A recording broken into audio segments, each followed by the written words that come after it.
so important that we do an acknowledgement of traditional lands. Royal Roads University acknowledges that the campus is located on the traditional lands of the Chaseten, Esquimalt, and Lekwungen Songhees ancestors and families. It is with gratitude that we now learn and work here, where the past, present, and future of Indigenous and non-Indigenous students, faculty, and staff come together. Welcome. So to make sure everybody's in the right room, today's session is on the Masters in Professional Communication and the GC in Professional Communication Management. That's a mouthful. In the room today, we have Dr. Chaseten Remillard, who is an associate professor in the program, as well as the program head of MAPC. We're also joined by Neha Sharma, who is a MAPC program associate. We have Megan Reimer, who is a MAPC grad, and my name is Emara Angus, and I'm an education specialist. We also have our enrollment team in the room behind the scenes, so they'll be monitoring the chat and answering any questions that might pop up there. And we also have Nancy here, who is our tech support. So if you have any tech-related questions, just direct message Nancy. Shall we continue? Today's agenda, a get to know one another, which we're doing right now. We're going to go through a brief overview of the Royal Roads University experience. Then we're going to go through program information, the application process, and questions throughout. And about midway through, we're going to have an interview with Megan, who is our MAPC alum. So make sure you stick around for that. So we are located in Victoria, British Columbia. Royal Roads University is here. The closest nearest cities are Vancouver, BC, Canada, as well as we are near Seattle, which is in the United States.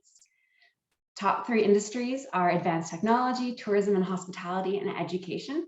And I know I mentioned that there was a bit of snow here last week, but we are one of the mildest climates in Canada, and the snow was quite a shock. We don't actually know what to do with it when it happens in Victoria.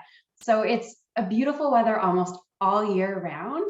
You can go for hikes and walks and explore the beaches. We're surrounded by beaches because we are on Vancouver Island. It's a great place. Actually, I'm really curious. You can give me a thumbs up if you've been to Victoria, British Columbia before using the reactions feature, and give me a party emoji if you haven't been here yet, but you'd really like to come visit or maybe even study here. Okay, I see that people have been here before. This is great. Awesome, great. Here are some images of our space. We have a castle on campus, Catley Castle. You might actually even recognize it from movies such as X-Men and Deadpool. So that's the image on the top left, our castle. And on the right, top right is an image of our gardens. We have a beautiful, beautiful garden here on campus that you can walk around any time of the year. It's a great place for a study break. And in the bottom left, you'll see our lagoon. We overlook Esquimalt Lagoon, and it's a beautiful, beautiful place. It's right on the ocean there. And the bottom right, an image of a laptop is just really an ode to our online learning and teaching that we've been doing for over 25 years at Royal Roads University. And a bit more about Royal Roads University, like why explore Royal Roads? Well, here at Royal Roads, we really believe in first names first. We get to know every single person in the program quickly, and we really want to know your first name fast. And we really believe in learning together forever. So our program have cohort models. So essentially, you're going to be going through the program with the same group of people, and you're going to be building networks that you're going to stay connected with for the rest of your life. And we understand here that every single person in the room is joining us from a different background, career path, education. And that's what really brings value to our cohorts, is just so many diverse backgrounds. And we understand that life is also an education. So we have both standard admission and flexible admission, which we'll get into more later throughout today's session. And we really believe in the classroom reflecting the real world. There's no division between theory and practice. It's integrated. And things you learn in the classroom, you can apply in the workplace the very next day. And at Royal Roads University, we are also an Ashoka U Changemaker campus.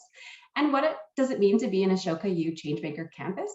Well, the Ashoka U Campus designation recognizes colleges and universities that have embodied social innovation as a core value.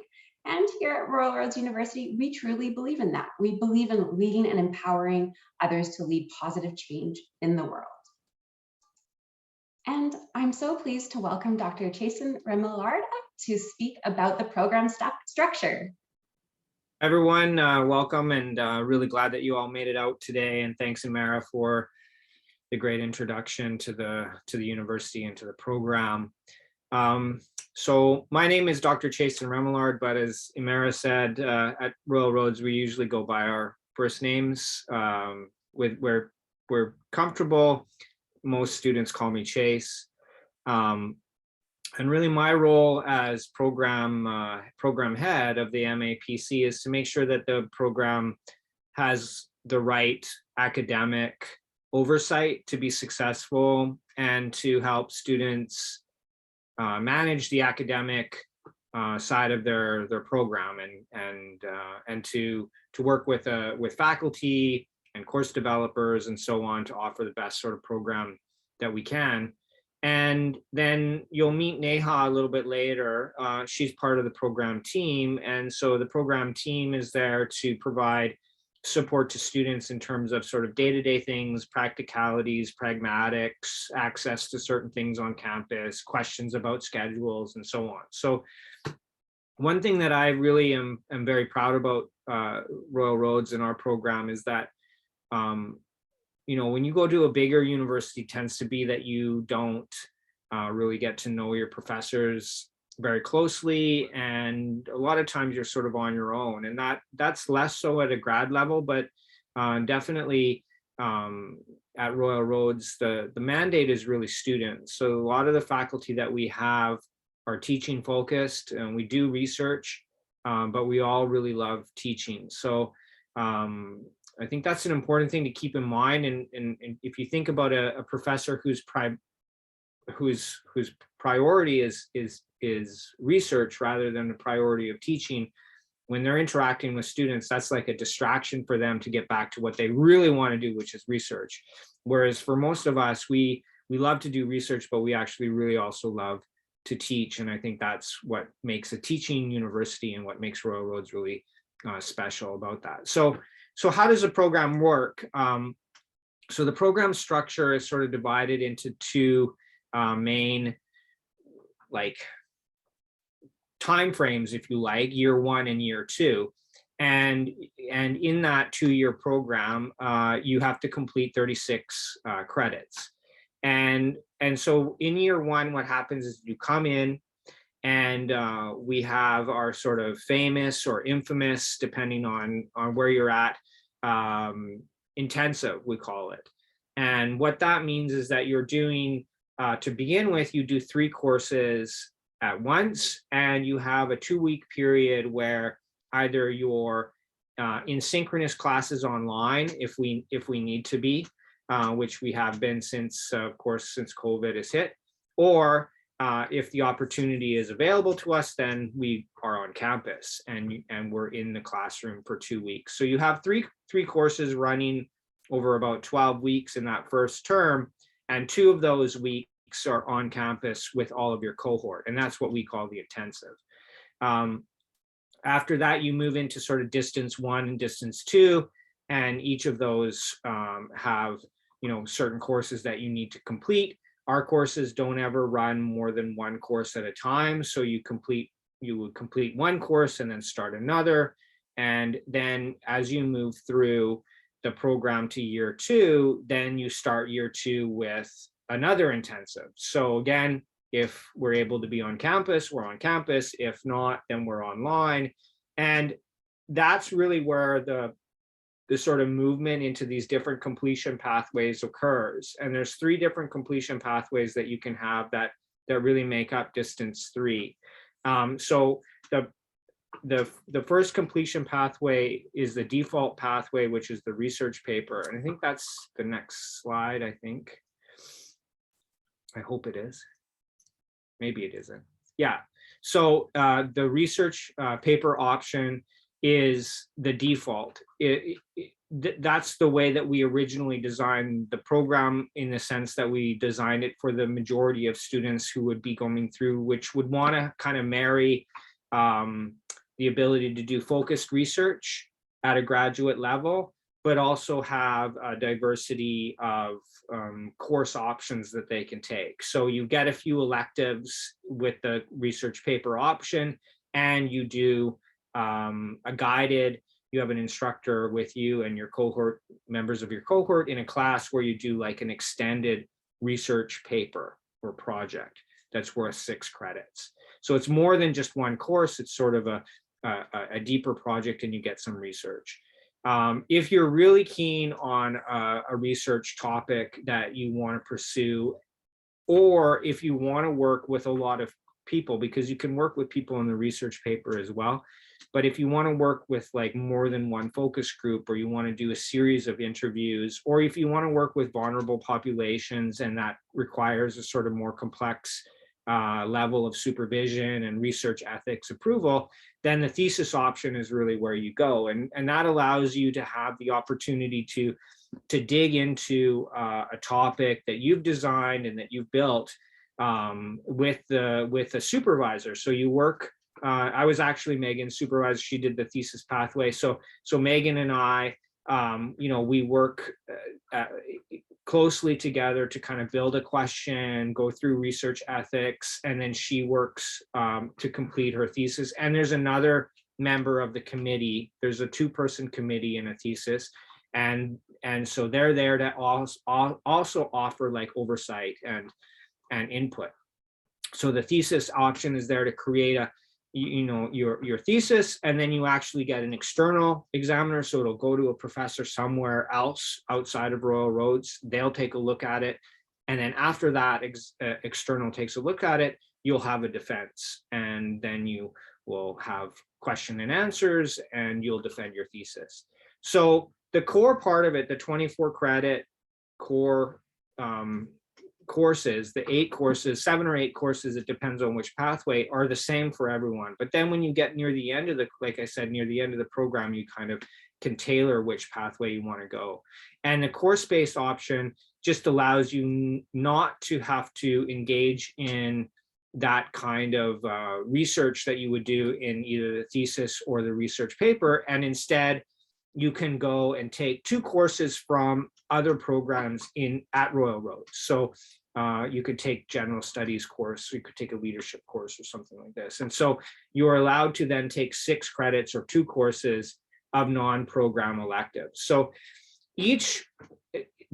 when you're in the program, there's lots of conversations about like, well, which one is best for me? And I can answer those questions, but just know that you have options to be able to do a thesis, to do completely course-based, or to do the sort of, as we've designed it, sort of the default, which is that you do courses, have a little bit of flexibilities, but you also get some research. The completion track is declared after the intensive at about, if you started in September, it would be like mid-February. So it's usually about, what is that, October, November, December, January, February, about 5.5 months into the program is when you need to make that decision. Okay, so the next slide is, all of the different courses that we offer. And I don't want to go into a lot of detail here because each of these in and of themselves are 10-week courses. So you can imagine that there's a lot to say about any of them. But what I would recommend you do is take a look at the offerings and the outline, or at the descriptions of them on our website. And keep in mind that what we try to do in the program is that we try to have a real mix of theory, practice, and what we kind of call as bridge courses, or what I call as bridge courses. So let's say in the first intensive, when you come in and you're taking 3 courses, it's a really good example of this, because you take Introduction to Communication Theory, you take Communication and Culture in Organizations, and you take Research Process and Methods in Communication. And so you're taking these 3 courses. Well, theory is obviously is theory, right? It's completely theoretical. it's about what, how does meaning get created, transmitted, what are the important parts of that kind of process by which communication actually functions, and what's the history of studying it, and what are the big ideas, and not just sort of theoretical in the point of view of philosophical, but also theoretical in the sense of like, well, how does media affect, when does media cross over from being information to propaganda, and how do you influence people through media? I mean, so there's pragmatic components to it from a theoretical point of view, but it's still about how communication works. The other course that you take is OrgComm, or Communication and Culture and Organization, or we call it OrgComm. And in that, you do an organizational communications challenge. And so you're put into teams, and you're given like a real client, essentially, that we've vetted and prepared. And so some of the folks that have come in and been part of this have been like Rugby Canada with RBC, the BC Corners. Let's see, who else? Oftentimes we get a nonprofit or a charitable organization, and they come with a problem. Like they say, like Rugby Canada is a good example. They come and they say, we've had a lot of bad press about concussions and our organization, and we're worried about our players, and our parents are worried about the players, and we want to pivot and speak about what we're being proactively doing about concussions and our sport, and we need help doing that. And so the team comes together, right? And the instructor is there to help. And the team comes together and they kind of lean on each other and their backgrounds and their expertise, and they work collaboratively with other teams. So it's not a competition like in MBA programs where it's competitive and you want to like undercut the other teams and get the best ideas. In this one, it's that you actually are kind of brainstorming and collectively working, and then each team takes those ideas and kind of formalizes a solution to that OrgComm challenge. So it's very practice-based, right? So the OrgComm challenge is a very practice-based and collaborative learning environment, which is really what Royal Roads does very well. And then, that's the practice side. Then there's the theory. And then in the middle is the bridge, right? Which is the research methods. And it says research method says, okay, you have to know theory to be able to understand what data you need to be able to answer these questions. But then once you have that data, you have to be pragmatic about how you collect that data, the context of, is it professional or academic research? So it's this bridge course between doing and thinking about communications. And all the way through the program, you can kind of see that three, those courses being divided into those sort of three categories of being very focused on theory or history, being very focused on pragmatics and practice, and kind of having these bridge courses that bring them together. And at the end of it, we hope that what you get is a very pracademic, to make up a term, a practical academic approach to communications that allows you to be both strategic and tactical, and understand and be conscious about why you're making these choices in your practice or in your consultancy, right? So that's sort of the courses in the way that it's been built. And see the next slide. I'm not in control of the slide, so I have to this is not the slide you're looking for. So there's also, of course, because there are some electives in the program. So there's program-based electives. And I think, is this where Neha wants to show, or are we there yet? No, okay. So again, I think, these are just to give you an indication of the different types of courses that you can take. And we, for example, like media production, maybe not be for everyone, but for some people, they really want to learn how to make films, right? And we have actual documentary filmmakers giving that course. What better way to learn how to do production than to work with somebody who's a professional filmmaker, right? So that's there, right? So there's a lot of different options that you can have within the course, and we give you an option to choose those depending on which pathway you have more or less choice available to you. What does the next slide say, Emara? This is where. Thanks, Chase. I know I have so much control with the slides. This is the slide that Neha wanted to share some more details about. So Neha, over to you. Thank you so much, Emara and Chase. So this brings us to course-based completion pathway. This is when out of the three course-based, out of the three completion options, you choose to go with course-based. So course-based completion pathway really just helps you tailor your master's degree to your area of interest. And we offer a variety of different courses, different disciplines offered in Royal Roads University, and you can choose 2 graduate level courses. And let me show you how to go about it. So let me quickly share my screen with you. And I'm going to start from the very beginning.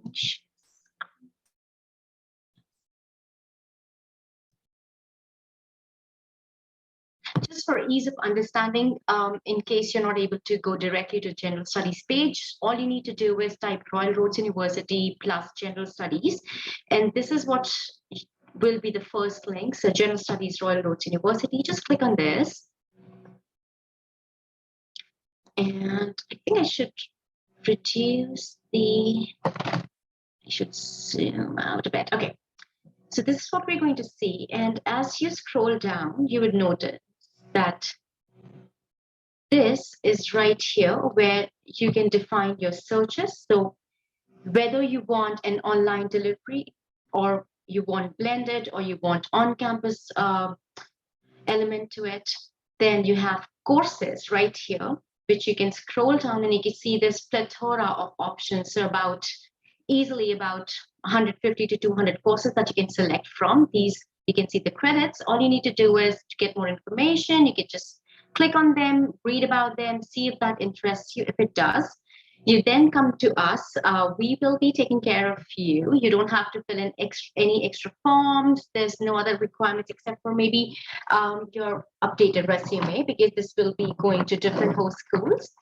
And then we will go ahead and seek approval on your behalf. So it's very easy. The minute you find 2 courses that interest you the best, just reach out to me, your program associate, once you join the program, and I will take it ahead for you.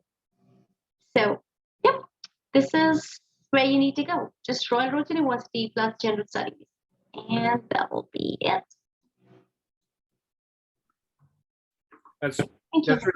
That's really useful, Neha. Thank you, because that's something that you can take a look at and say, if I wanted to take that course-based option, and I have a couple of courses that I can choose from the rest of the university, what would those courses be? And so that's what's great about that option. The course-based option is that you could take a leadership course, for example, or some other global conflict or something along those lines, depending on what your interest is. So thanks for showing how easy it is to find those courses, Neha. So I wanted to talk, just last thing that I'll talk about is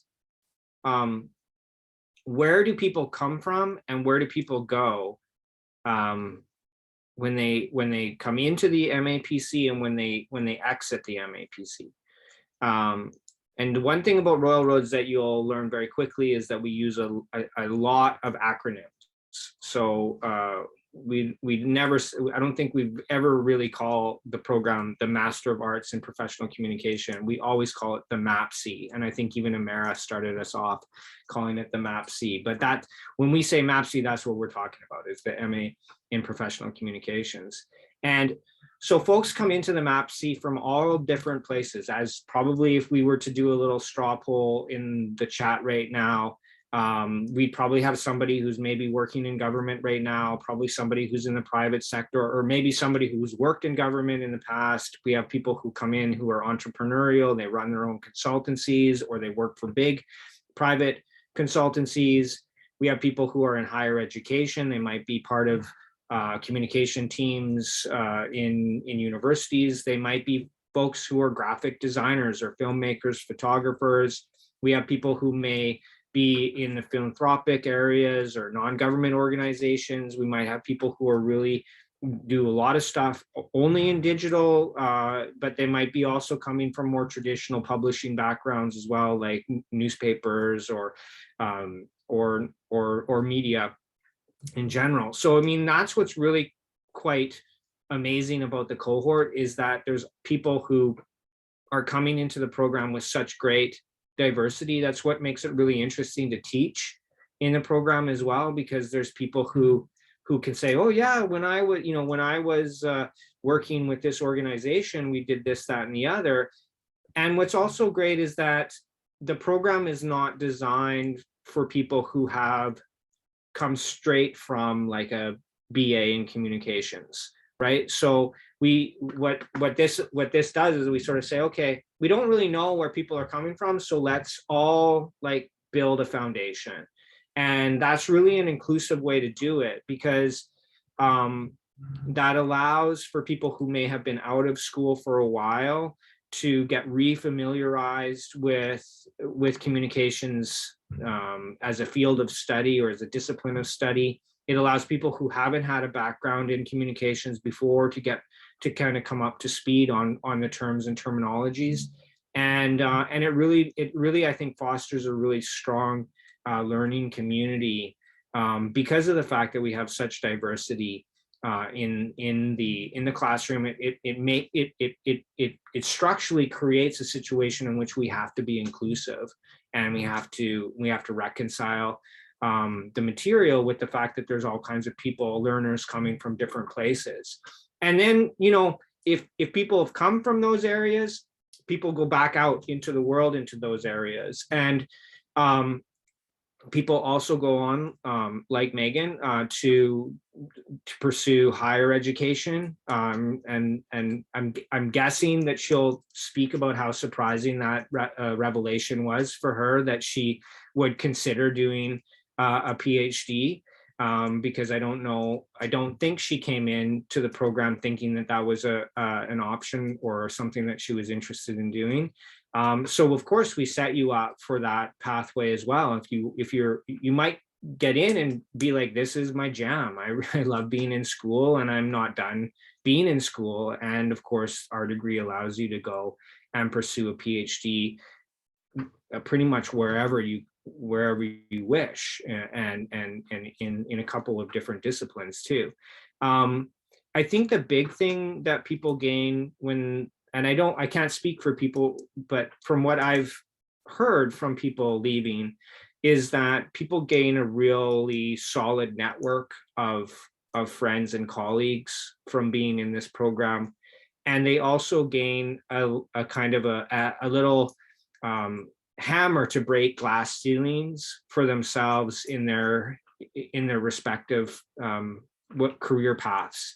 A lot of people come up against the glass ceiling because they don't hold the extra 2 letters behind their name, and they find themselves at a table where everyone has an MA or an MBA, and this allows them to legitimize why they should be there and apply for jobs maybe that they wouldn't have the confidence or the credentials to be able to apply for. And it also allows people to move in different directions that they may have not wanted to risk going to without having further education. And so I find that it really liberates people. I think our motto for Royal Roads is quite apt. I think it's probably one of the best mottos, where it's life changing. And I really believe that this program speaks to those values of allowing people to really kind of think out of the box and plan their next move, and really better understand sometimes what they've been doing already. You know, one of the grads who's kind of that epitomizes this came in from being the spokesperson for Alberta Ambulance and paramedics, and then worked as the communicator for the city of Calgary, and now runs their own risk consultancy that's an international risk consultancy company, and who just sent me an email about a month ago saying that they had landed a contract with the UN. So, I mean, this is somebody who was doing communication work, found this program, tuned their skills, bettered their understanding, made the networks, got experience that they otherwise were locked out of because they didn't have the credentials, and then have leveraged that into a completely new career path for themselves on a whole other level. So that's the power of the program, and happy to talk more about that with you if we have time. Oh, the grad cert. So the grad cert is a great opportunity for folks who aren't 100% willing to say, I'm in for the 2 years. So the grad cert allows you to take 3 courses with us. They're strategic communications, conflict analysis and management, and strategic digital communications. They're all in the intensive 2, so they're at the start of the 2nd year. So you actually join the class of MA students who have been together for a year up to that point. But don't worry, they're nice and they'll invite you in. And you take courses. It's not like a certificate program in a lot of the traditional ways that certificate programs run at other universities, where the credits are watered down or they're not transferable. These credit programs are the real deal. Like, they're the real McCoy. You take this course, you have this course, you can go right into the MAPC after you've done this, and you don't have to take this course again because you've taken it, right? And you can decide to use those credits, they're graduate course credits, you can decide to use them in other places or in other programs. So it's a really great opportunity to see, first of all, to learn some really valuable practical based communication skills and strategies, but it's also a really great way to test the waters to see whether or not this is the right place for you, this is the right kind of format for you. And we oftentimes have, I would say, at least a small handful of students come into our cohorts every year who have done the grad cert and that are like, yes, I'm really looking forward to actually doing this for the next 2 years. And they take those 9 credits and they come right into the program, and they get on with completing their degree. So we have an alum in the room, but I don't know if she'll come in on mic and speak of her experience in the grad cert. We have 2 alum in the room, myself and Lisa, our enrollment advisor behind the scenes. So I'm not sure which one you're talking about, but yeah, we have 2 grad cert alums that are proud. Great on. Yeah, so both Lisa and Emara did this, and so we're waiting for them to pull the trigger on doing the whole MA. We'll see. It was an amazing experience. I just completed it at the end of December, so it's fresh in my mind. So if anybody does have any questions after this about the grad cert, or for Lisa, we're happy to chat about it. It was a really good decision, and already I'm applying so many things that I learned in the grad cert directly to work. And yes, I work at Royal Roads University, so it's very easy to have that learn one thing one day and apply it the very next day. But back to you, Chase, about bridging the GC to the MA. I know you briefly touched on that. Yeah, I think the key message is that it's super easy, right? And I think that's the thing, is that it's really set up to, there's no fine print, there's no you didn't, you take those courses, you do your coursework. It's about, I think they run 9 weeks, all in, and at the end of it you have 9 credits, right? You've done 3 courses, and then when you come in, Neha works with you, knowing that you're a grad cert a student, and sets up your schedule and puts in electives where they need to go, and you just seamlessly go into the next cohort. Chase, do you mind? We had a question in the chat briefly about the grad cert being available online. Do you mind speaking briefly to the delivery of it? Is it all online, or are are students required to come to campus for the intensive? What does that look like? So right now, with all of what's happening with Omicron and so on, we're set to have everything be back on campus in May. Now that decision might change, but as it stands right now, we are planning to come in to be on campus in May, which would mean the grad cert would need to have 2 weeks on campus. So there is a 2-week session in the grad cert, just like there is in the intensives for the MA program itself, where you are, when we are on campus. Now, we're thinking about making an option where one of the intakes would be fully online. And if that were the case, we would know that fairly soon. And probably, I don't know if we will need to do that or not, but it would likely be the May intake that we would do that, because it would give us more time to make sure that when people buy their tickets, they're able to travel, and hopefully everything is settled down by then. But yeah, officially it's always going to be 2 weeks on campus, but that may change because of Omicron or whatever. Thank you, Chase.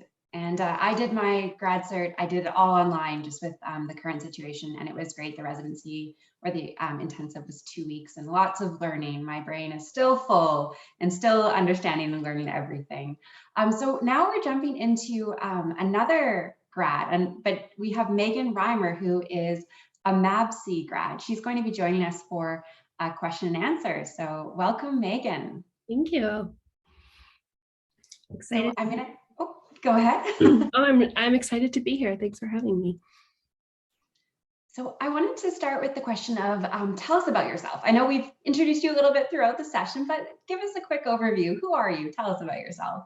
Yeah, gosh, it's never a quick answer to a question like that, but I spent 14 years in the private sector doing communications and change management.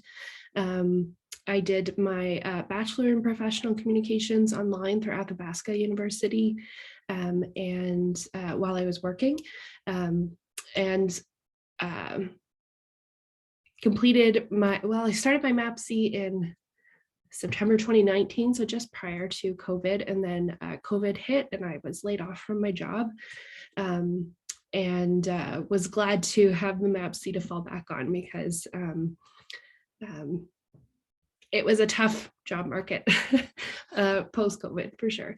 But now I'm doing consulting. So I'm taking on some communications and organizational change management clients, corporate clients. And I just graduated from my MAPC program, I guess in November. I just got my my paper in like right after Christmas. So it was a very nice Christmas present. Sounds like a great Christmas present. Also sounds like a Christmas present that you really worked hard for. Congratulations. Thank you. So what originally drew you to Royal Roads University and to the MAPC program? Yeah, I was working in communications and was trying to navigate into a more specific corporate communications role at the company I worked for, and was having some challenges doing that. Chase kind of spoke to this earlier about kind of being the only one in the room without a master's degree, and even for a fairly basic corporate communications role, the people they were hiring over a 14-year or 10-year, I guess at the time, internal employee, most of them had master's degrees, and I felt very challenged in moving forward. So I actually had a couple of directors that I worked with who had done the MBA through Royal Roads. So I had a little bit of insight into the experience, and decided to kind of check it out. I knew I didn't want to do an MBA because I'd been very focused on communications, and found that Royal Roads was a much more creative, I would say, school, and open and welcome school. And that, even in just the website and the application process, you could tell it was a little bit not as rigid as other universities. And that really spoke to me. So Oh, MAPC is the MA in Professional Communications program, the Master of Arts. So yeah, I think a couple of firsthand experiences and a program that was really tailored to what I was looking for from a communications perspective. And the ease of it being partly online and at the time partly on campus, and balancing that with work and the rest of my life. So I'm going to dig into that a little bit later, but how did you balance all of it? But first, I wanted to ask you, what kind of questions or concerns did you have about returning to school? yeah, that's a good question. I completed it took me about 10 years after graduating high school to complete my bachelor's degree, because I did start working full-time, Monday to Friday, 8 to 5, and that made even going to local universities. I'm in Calgary, so even going to local universities, it made it very challenging. So I did all of my most of my bachelor's degree online, and just graduated in 2016. So not even, there was not too much of a time gap between my bachelor's and my master's degree. I think it was just, what am I going to get out of it is a corporate communications job, is that like my glass ceiling, is that kind of the max of where I can go with a master's degree, and sort of what more can it offer me, and making sure that it's the right investment for where I think I want to go. And so now that we know kind of the questions and the concerns you had, and congratulations on breaking through the glass ceiling, that's always something worth celebrating. And so what were some of the most rewarding parts about the Master's in Professional Communication program, and what were some of the most challenging parts? Yeah, so I did my thesis on mental health and the connection between mental health conditions and communication. I would say that was in and of itself the most rewarding part. I did not come into this program expecting to do a thesis. I was very focused on corporate communications, and therefore I had most of the intention was to do a course based so that I could get a lot of that corporate communications experience and knowledge. So that changed pretty quickly a couple of weeks into our first intensive on campus. And it was just so incredibly rewarding to have a program that supported something that was a little bit outside of the box in terms of a topic for a thesis. I think I was very under the impression that it kind of had to be professional, like what you would typically think of professional communications as in terms of corporate or external or media relations. And I got to kind of expand and really do something that was very close to my heart. Got to explore and research and work on that and kind of share my own story around it. So that was by far the most rewarding part. I think, yeah, theses are so typically, I think, seen in like a very structured kind of format, and I got to kind of break the boundaries of that a little bit. The most challenging parts, well, our first on campus intensive was intense. It was very intense. We spent 3 weeks at campus, and it was my first like on campus in a dorm experience. So it was a little bit challenging. I'm a bit of an introvert, and getting to know and connecting with new people is always a bit of a challenge for me. So that part, and COVID. COVID came in not even like a third of the way into my program, and really changed how I had intended on doing my thesis, and not being able to do face-to-face interviews, and a lot of how I had originally structured my thesis had to change. So with support from Chase and just trying to work out what other options were available, I'd say that was probably part of the most challenging elements.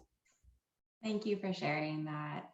So I know that many people in the room are probably wondering if you have any tips or advice for how did you balance work, home, and school? And how would you suggest people balance those three things together? Yeah, so I'm single, I don't have a partner and I don't have kids. I now have a furry kid, but I didn't get her until, well, mind you, after COVID. So I keep thinking my program was not that far into COVID, but it was. I think the biggest challenge was carving out time to come to the university for our intensive, and being off and really trying to stay off of work stuff while I was there, because intensive is a full-time 9 to 5 kind of thing when you're there, and you really have to commit to it. So I think communicating with your friends and family, and letting them know sort of what your intention is and how it's going to support the rest of your family, or what you want to do, I think is really important. A lot of my cohort and other colleagues that I worked with who have done Royal Roads programs have families, and it was a very intense element to be away from them for so long and to be very focused on school. So it's certainly something to consider, and making sure that you communicate well with them, and that they kind of have your back in supporting you. It will be an intense couple of years, but you need those people to support you for sure. And my final question for you is if you have any advice for somebody, which is everybody in the room considering the Master's in Professional Communication, if you had any final words of advice for somebody. Yeah, I think I would, if you're looking for a program where you can be a little bit more creative, and a little bit more expansive, then Royal Roads is absolutely the university for you.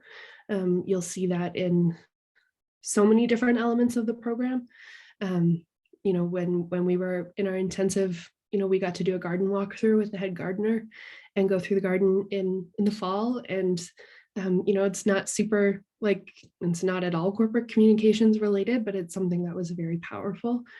So if you're looking for sort of more of that energy and offering, Royal Roads is absolutely the right place to go.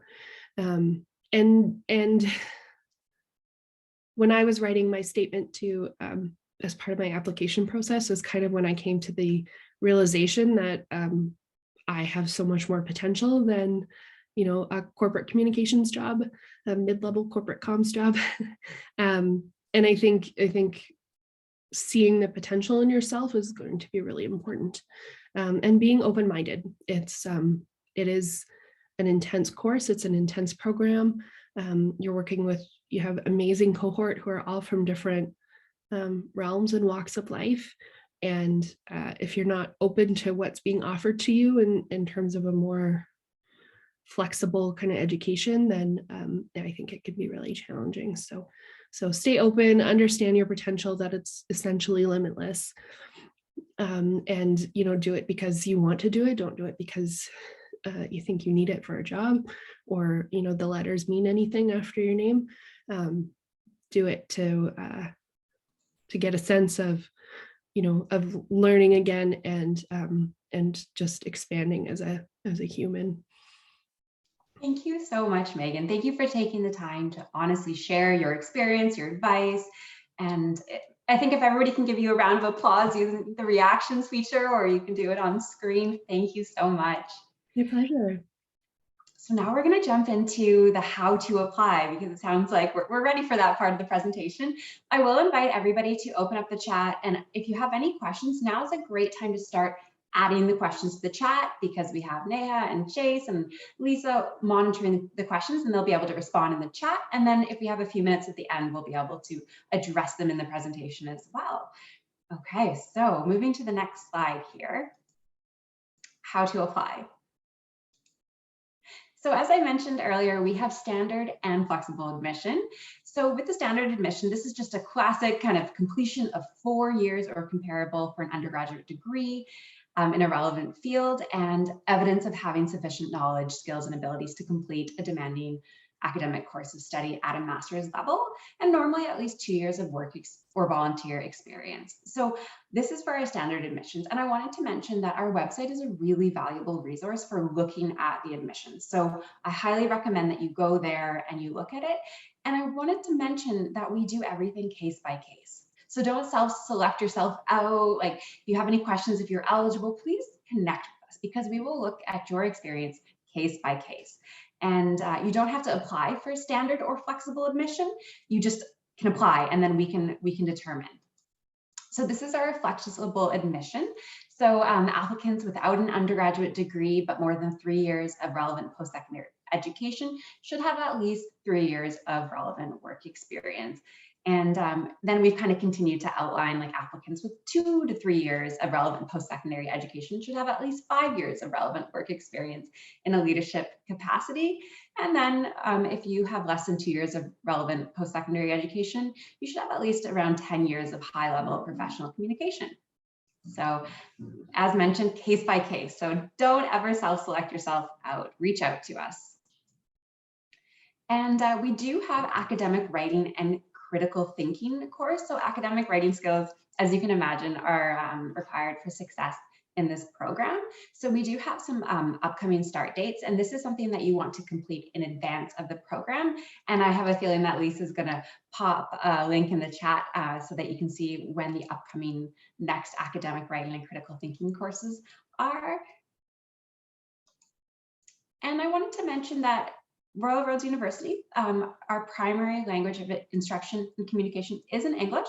So if your primary language is not English, you must meet our English language requirements through one of 3 ways. So either holding a recognized credential from an English-speaking country, submitting an English test, an official English language proficiency test score report. Whoa, that's a mouthful, hey? Or completing one of our Global Learning and Language Center programs. And if you're not sure which one you need to do, connect with enrollment and we can help you determine what would work. So how to apply? So you can apply at any time of the day or night, any day of the year. It's an online application form. So it's on our website. It's really easy. We actually have an outline of how to apply. So you can literally follow it step by step to make sure that you're doing all the steps. So the first step is to start an online account, and you're going to submit some supporting documents. So these documents will look like official transcripts from any past post-secondary schooling, as well as a detailed resume. So what we mean by a detailed resume is that you're listing all of your work experience. You're showing any increase in responsibility. You're listing any memberships or associations that you're part of. You're outlining your skills. So it's beyond what you would maybe use to apply for a job. Like, it's going to be many, I shouldn't say many, it's going to be more than a few pages. And it's just a way for us to really understand your experience and get to know you so that we can assess you for a standard or flexible admission. And then my favorite part, and it sounds like Megan also found that this was her favorite part, is the statement of intent. This is really your why. So why are you applying for this program? What is it that you want to get out of this program? And it really just helps you realize, like, yes, this is the right program for me. This is what I want to learn. And it helps you realize your value in many ways to yourself. And a bit of a pro tip is you want to write your personal statement or a statement of intent first, and then share it with the people you're asking for 2 letters of reference from, because that way they can see your why, they can see your motives, they can see why you're wanting to do the program, and then they can help write that reference letter. So you do need 2 letters of reference for the program. And all of these supporting documents and what's required of them are listed on the website. So you can really go through step by step and see what's required. So some key dates for those of you in the room who are looking to apply now or kind of planning for the future. Our spring start date is May 2nd, 2022, and our application deadline is this February 2nd. And our fall start date for the Master's in Professional Communication is in September, with an application deadline of June 26th. And I wanted to mention that you do not need to wait for the application deadline to apply. That's not when we look at it. We look at the applications as they're coming in. So the sooner you get them in, the quicker we'll look at them, and then we'll get back to you about your status. How am I doing for time? Okay, I have a few more minutes, but I'll go through this quickly. As everyone here can understand, that post-secondary education is a big investment. It's a very worthy investment, but it's an investment. So we do have financial aid available. So I would start looking into this now. You can check out the website. You can set up an appointment with a financial aid and award specialist. And you can talk about things like scholarships, loans, awards, and what you might be eligible for. So start that now if you're looking for financial aid and application support.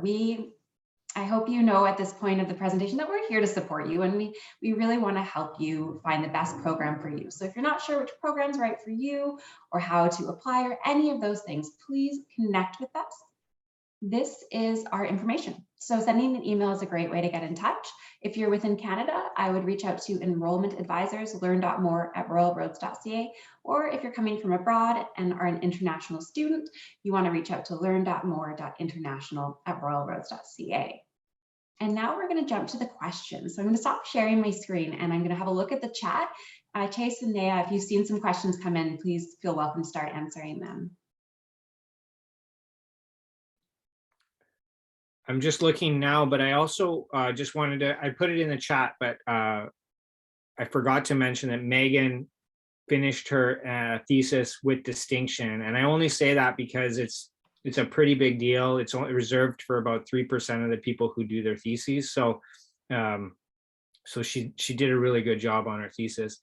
And I also wanted to say, you know, I always believe in like having the option to say yes. So if you're thinking about applying, my recommendation would be apply, get accepted, and then make your decision on whether or not you want to go or don't want to go.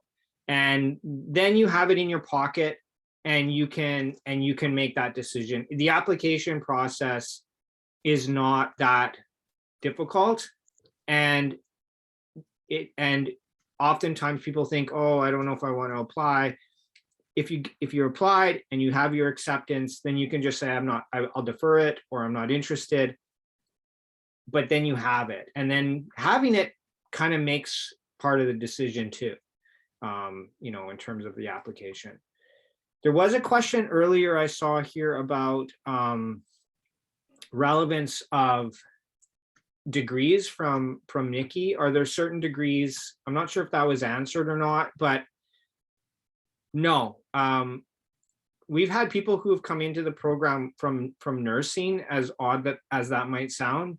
And like I said, we had people come in who was from working as a paramedic.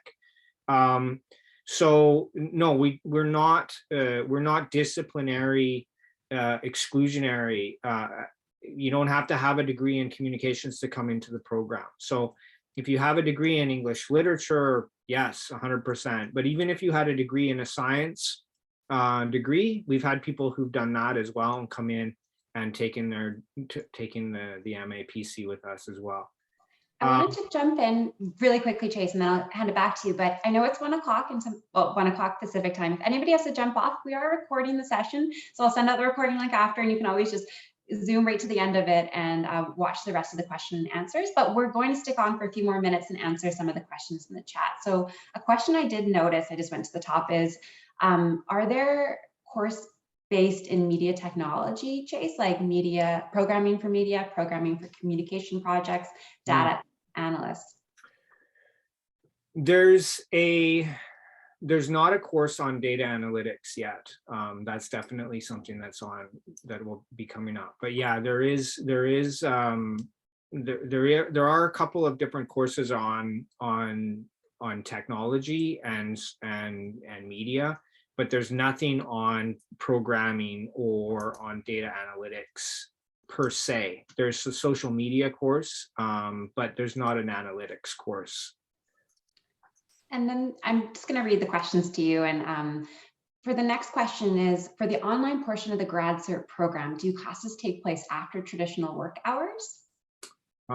So terms that we use now in academics that we didn't use 2 years ago are asynchronous and synchronous.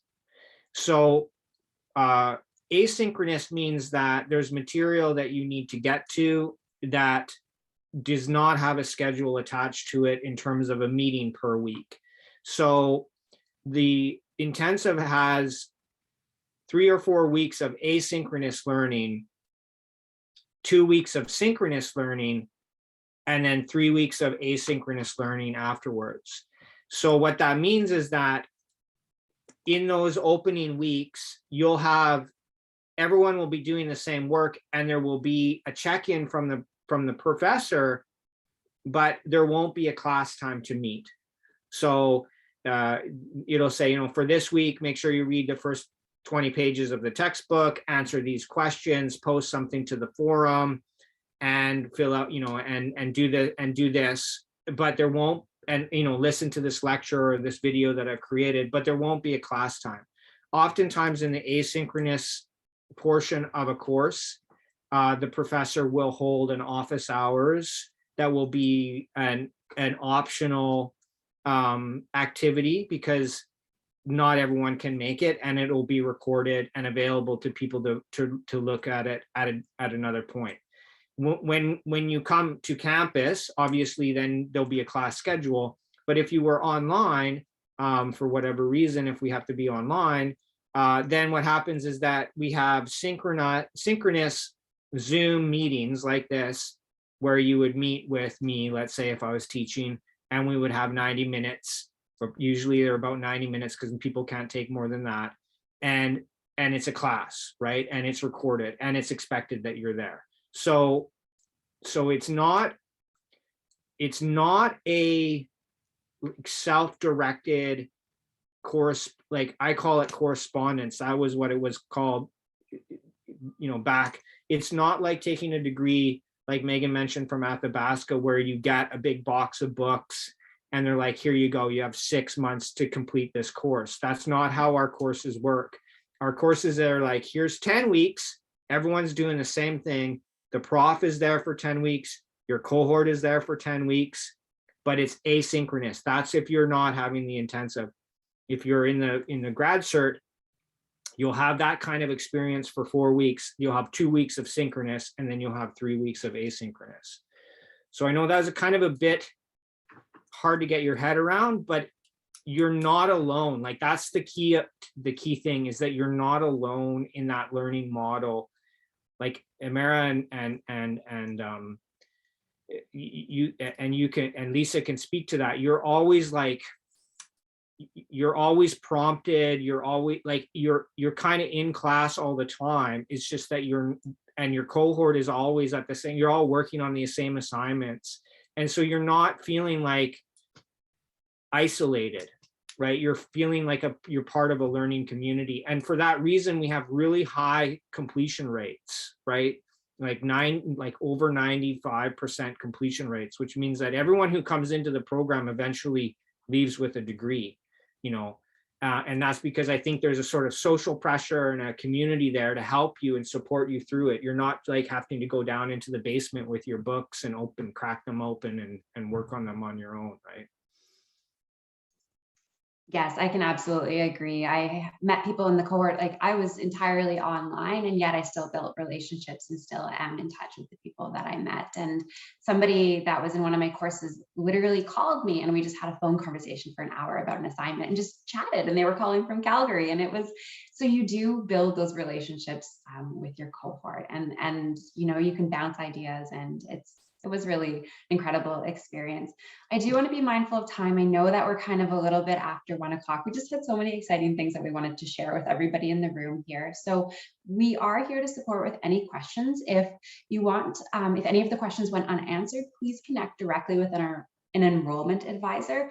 They are the most knowledgeable people when it comes to answering any questions around financial, like around fees or what program is best for you or how to submit your application. So their information has been included in the chat, and I'll send it out in an email after this session as well.